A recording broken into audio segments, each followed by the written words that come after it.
Кадры будто сняты в апокалипсис, разбросаны по всей округе мусор, зловонный запах, тлеющие пакеты, дым. Территория просто усеяна отходами, которые загрязняют окружающую среду и не дают вздохнуть чистый воздух местным жителям. Несанкционированная свалка в Малгобеке в эпицентре внимания. По информации представителей Минприроды региона, ее история началась в 2019 году. Тогда региональному оператору «Экосистеме» передали под строительство мусоросортировочного комплекса земельный участок площадью 5 гектаров. Но вместо обещанного объекта здесь выросли горы мусора. Ситуация очень сложная. Мусор постоянно горит, тлеет и мешает жителям города Малгобек. По этому поводу мы несколько раз собирались, просили их принять какие-то меры владельцев этого участка, точнее экосистемы.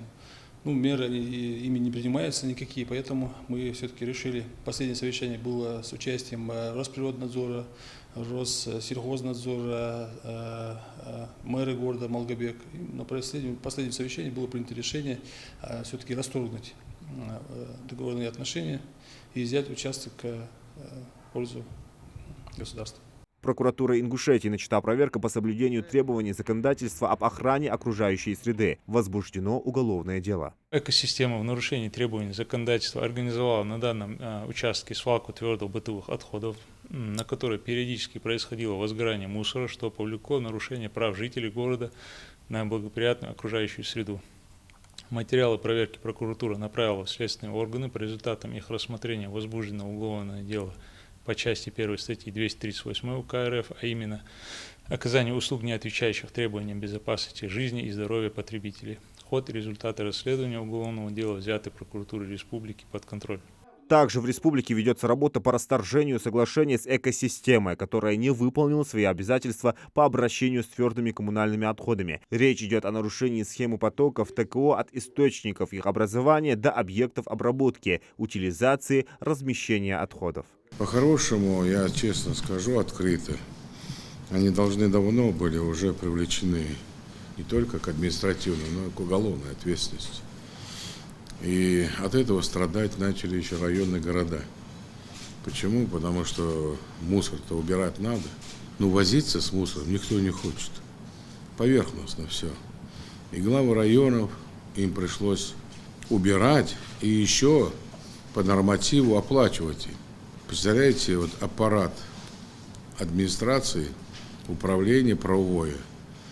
Сколько? 2 года уже? Больше судимся? 3 года.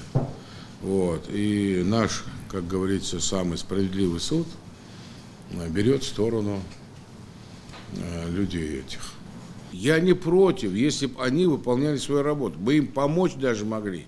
Но, я так понимаю, они не хотят ничего делать. Просто собирают деньги. И из чего? Вы понимаете, что у нас экологическая катастрофа может быть из-за них? Иск направлен в суд в июне этого года. В течение календарного года по вине оператора допускались многократные нарушения правил, утвержденных постановлением правительства. Также нарушались условия договоров на оказание услуг по обращению с твердыми коммунальными отходами, подтвержденные соответствующими актами. Мы направили досудебную претензию для того, чтобы в добровольном порядке расторгнуть наше соглашение. Региональный оператор отказался это делать, соответственно, мы обратились в суд. 27 сентября у нас будет заседание суда по этому вопросу и будет принято решение. Либо региональный оператор расторжение, договор с ним, соглашение с ним будет расторгнуто, либо посчитает суд о том, что это соглашение не может быть расторгнуто. В принципе, это все зависит от суда. А в дальнейшем мы будем уже на конкурсной основе отбирать регионального оператора. При этом, согласно соглашению, чтобы не возникало какого-то коллапса мусорного, в нашем соглашении указано, что региональный оператор осуществляет свою деятельность до отбора нового регионального оператора, до того, как он заступит на свою деятельность. Саварбек Халухоев доложил главе республики касаемо того, как реализуется проект мусоросортировочного комплекса и полигона твердых коммунальных отходов в Малгобекском районе. Проведенная специалистами Минприроды проверка показала, что там нет залежей полезных ископаемых, речных артерий. Глава региона отметил необходимость разъяснения, чего же на самом деле ждать жителям Малгобекского района и так ли страшна перспектива возведения там завода. Компания создана. Земельный участок определен, то есть мы провели исследования. Какие замеры делаем в части грунтовых вод, в части, это очень важно, а потом подводных речек, там, изоляция какая. Вот на данном этапе мы должны были проверить землю, ну, то есть участок на подвод, ну, то есть грунтовую воду, то есть на глубине 2 метров. Но я на всякий случай просто решил сам это сделать и сделал на 6 метров. То есть она сплошная глина. То есть это Сплошная глина. Сплошная глина, да. Недовольство жителей, они идут от незнания. А незнание идет почему? Потому что у них нет возможности, поэтому на телевидении, на сходе, значит, вы же пояснить должны. И тоже здесь им надо сказать, что это безопасно, абсолютно. Тем более, если там глина, да?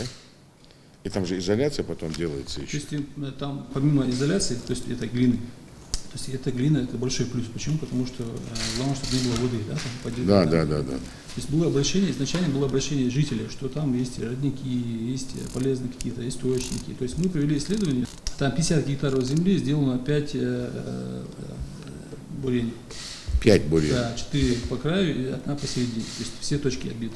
Все точки. Да. Это как по нормативу. Это все как положено. Здесь все будет как положено, то есть по закону. Строительством объекта в селении Верхние Очулки займется республиканский экологический оператор, основным учредителем которого является Корпорация развития республики. В дальнейшем будет рассмотрен вопрос о наделении организации статусом регионального оператора по обращению с твердыми коммунальными отходами на территории республики. На данный момент у нас как раз решается вопрос о разработке проектно-сметной документации.